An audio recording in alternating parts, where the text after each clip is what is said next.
సజ్జల రామకృష్ణారెడ్డి వైఎస్ఆర్సీపీ పార్టీకి సంబంధించి జగన్మోహన్ రెడ్డి గారికి కావచ్చు అత్యంత అనుచరుడు, అదేవిధంగా కీలకమైనటువంటి వ్యక్తిగా చెప్పుకోవాలి. అయితే మొన్నటి రోజున కాకాని గోవర్ధన్ రెడ్డి గారు నెల్లూరు జైల్లో ఉన్నప్పుడు, అదేవిధంగా నందిగం సురేష్ గారిని గుంటూరు జైల్లో, వీళ్ళిద్దరిని కూడా కలిసిన తర్వాత సజ్జల రామకృష్ణారెడ్డి గారు మీడియా ముఖంగా మాట్లాడుతూ రానున్న రోజుల్లో మేమందరం కూడా జైలుకి వెళ్ళే అవకాశాలు ఉన్నాయని చెప్పేసి చెప్పుకుంటూ వస్తున్నారు. అయితే మరో పక్క చూసుకుంటేనేమో పేర్ని నాని, పేర్ని కిట్టు వీళ్ళకి సంబంధించి నకిలీ ఇళ్ల పట్టాల స్కామ్ కూడా బయటకు రావడం జరిగింది. ఈ రెండు అంశాలకు కూడా మరిన్ని విషయాలు తెలుసుకునే ప్రయత్నం చేద్దాం. మనతో ఉన్నారు ప్రస్తుతం ఆంధ్రప్రదేశ్ కాంగ్రెస్ పార్టీ అధికార ప్రతినిధి అయినటువంటి కాసరగడ్డ నాగార్జున గారు. సార్ నమస్కారం అండి. నమస్తే సోదరా. సార్ చూసుకుంటే సజ్జల రామకృష్ణారెడ్డి గారు మొన్నదాకానేమో ఎవరైనా జగన్మోహన్ రెడ్డి గారి అత్యంత సన్నిహితులు ఎవరైనా జైలుకి వెళ్తే జగన్మోహన్ రెడ్డి గారు వెళ్ళి పరామర్శించేవాళ్ళు జైలుకి వెళ్ళి. ఇప్పుడు కొత్తగా గత కొద్ది రోజుల నుంచి సజ్జల రామకృష్ణారెడ్డి గారు తెర మీదకి వచ్చారు. చూసుకుంటేనేమో మరో పక్క పేర్ని కిట్టు గారి ఇళ్ల పట్టాల స్కామ్. ఈ రెండు అంశాల గురించి మీ అభిప్రాయం ఏంటి?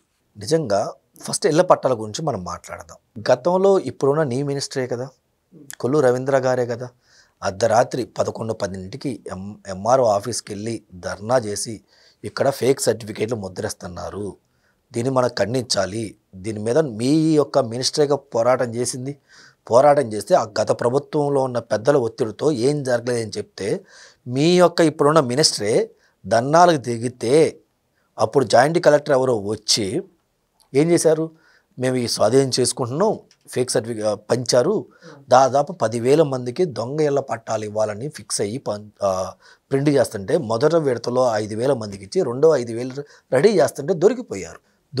అవునా? గత ప్రభుత్వం ఏం చేసింది, చిన్న ఎంప్లాయీని సస్పెండ్ చేసి చేతులు దులిపేసుకుంది. ఈ చంద్రబాబు గారి గురించి పేరు నాని ఏమన్నారో ఒక్కసారి మనం చెక్ చేద్దాం. ఏమన్నారు? చంద్రబాబు నాయుడు గారు గొప్ప వ్యక్తి, మేధావి, దార్శనికుడు, మహిళల పట్ల ఉదారత చూపుతాడు, గొప్ప వ్యక్తి, దామ్ దూ అని చెప్పి వైఎస్ఆర్సీపీ కార్యాలయంలో కూర్చొని చంద్రబాబు గారికి సర్టిఫికేట్ ఇచ్చాడు.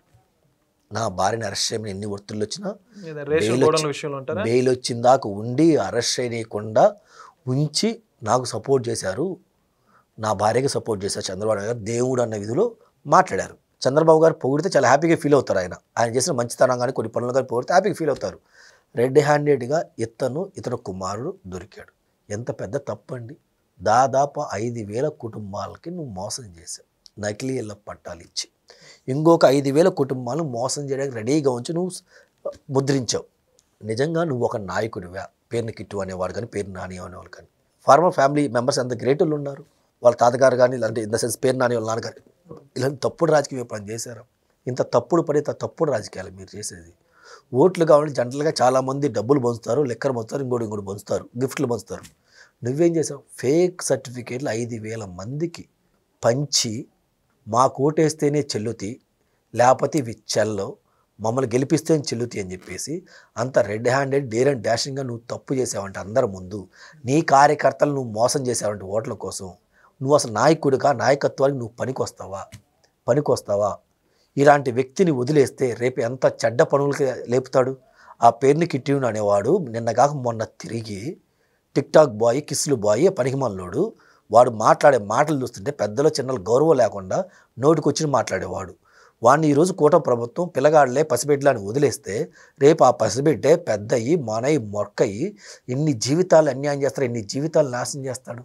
అలాంటి వ్యక్తి చేసిన వ్యక్తిని అసలు నాయకుడిగా నువ్వు అన్ఫిట్ అని చెప్పి ప్రజల ముందు ప్రూవ్ చేసి అతను శిక్ష పడేలా చేయాల్సింది పోయి దీని మీద ఎందుకు యాక్షన్ తీసుకోవాలా?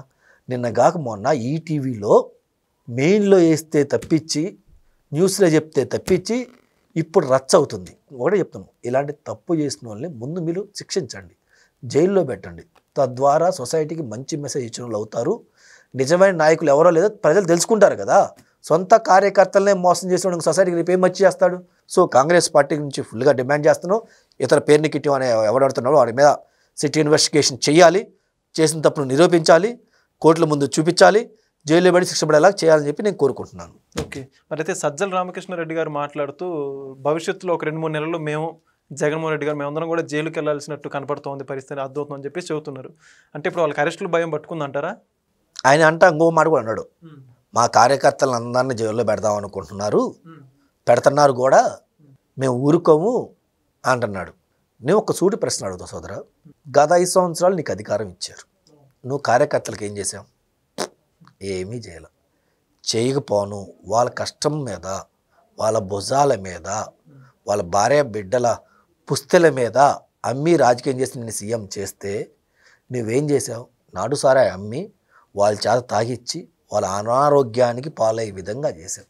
ఈరోజు నీకోసం కొంతమంది కార్యకర్తలకి వాలంటరీ జాబులు ఇచ్చి నెలకు 5,000 ఇచ్చి గొడ్డి చాకరీ చేయించుకొని వాళ్ళకి పెళ్ళిళ్ళు కాకుండా వాళ్ళకి ఏ పని చేయడానికి పనికి రాకుండా సోమరిపోతులు చేసి ఆ పని మాత్రమే చేయటం వచ్చే విధంగా, అంటే ఇంక వేరే పని మీద మైండ్ పనిచేయదు, అదే పనికి విధంగా నీ యొక్క పార్టీ కోసం నువ్వు వాడుకున్నావు.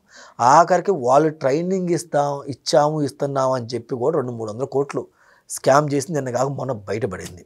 ఐప్యాక్కి డబ్బులు తరలించు అంటే సన్నాసోళ్ళు కార్యకర్తలకి ఇచ్చే అన్నం ఎంగిలి మెతుకులుగా ఇచ్చేది, దాంట్లో కూడా నువ్వు స్కామ్ చేస్తున్నావంటే నువ్వు 1,000 కోట్లు సంపాదించావు, లక్షల కోట్లు సంపాదించారు నువ్వు నీ మందల కార్యకర్తలు అడ్డం పెట్టుకొని. ఈరోజు బయటకు వచ్చి మాట్లాడుతున్నావు కదా, మీ నాయకుడి కోసం మీకోసం ఎందుకు కార్యకర్తలు జైలుకి వెళ్ళాలి? ఎందుకు కార్యకర్తలు కోర్టు చుట్టూ తిరగాలి?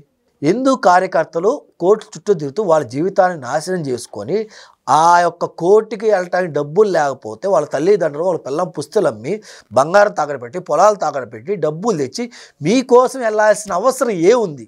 మీరు గత 5 సంవత్సరాలు ఏమైనా ఉద్ధరించారా? మనం ఎంతమంది ముఖ్యమంత్రులు చూసాం, 150కి పైగా సీట్లు వచ్చి ముఖ్యమంత్రి 11 సీట్లు పడిపోయారంటే ఎంత దరిద్రమే పాలన చేశారు, ఎంత చండాలమే పాలన చేశారు. ఈరోజు మిమ్మల్ని ముఖ్యమంత్రి చేయడానికి, మిమ్మల్ని కోర్టులోకి అధిపతులు చేయడానికి, మిమ్మల్ని విమానాల్లో కానీ ఫ్లైట్లో దాంట్లో తిప్పడానికి సామాన్య కార్యకర్తల్లో రోడ్ల మీదకి రావాలి, సామాన్య కార్యకర్తలు అరెస్టులు కావాలి, జైలుకి వెళ్ళాలి. ఇదేమి రాజకీయం? నువ్వు రెచ్చగొడుతున్నావు. కనీసం ఇబ్బంది పడ్డ కార్యకర్తలను ఏమైనా ఆదుకున్నావా జగన్మోహన్ రెడ్డి అధికారంలో ఉన్నప్పుడు? ఇప్పుడు వచ్చి ఏం చెప్తున్నావు?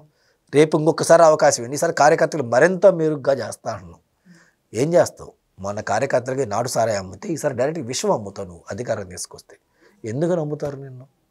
అది ప్రజలైతే ఆలోచిస్తున్నారు. వీళ్ళు మనల్ని అడ్డం పెట్టుకొని మన జీవితాలు ఇదే విధంగా మనల్ని రెచ్చగొడుతున్నారు. మనం వెనక రెచ్చిపోయి కూటమి ప్రభుత్వం మీద ఇంకో దాని మీద ప్రజల మీద ఇంకో దాని మీద తిరగబడితే, మనమే కేసులు పడితే, మనం జైలుకి వెళ్తే మనల్ని చూడటానికి మనల్ని ఎవరు పట్టించుకోరు. డెఫినెట్గా నన్ను పలానా అబ్బాయి జైల్లో పెడతా అంటే వాడి మీద కోపంగానే ఉంటా కదా, నా జీవితాన్ని నాశనం చేస్తున్నాడు అనుకుంటా కదా. ఇప్పుడు కూటమి ప్రభుత్వం వీళ్ళు జైల్లో పెడితే కూటమి ప్రభుత్వం వీళ్ళు కోపంగా ఉంటారు. సో డెఫినెట్గా సచ్చినట్టు జగన్మోహన్ రెడ్డి చుట్టూతో తిరుగుతారు, జగన్మోహన్ రెడ్డి దగ్గర ఉండాలి అనే చిల్లర రాజకీయం చేయడానికి జగన్మోహన్ రెడ్డి ఈరోజు వాళ్ళని రెచ్చగొడుతున్నారు. అది జరిగే రాజకీయం. చాలా చక్కగా ఎక్స్ప్లెయిన్ చేశారు sir, thank you. Please subscribe to Leo news for more videos.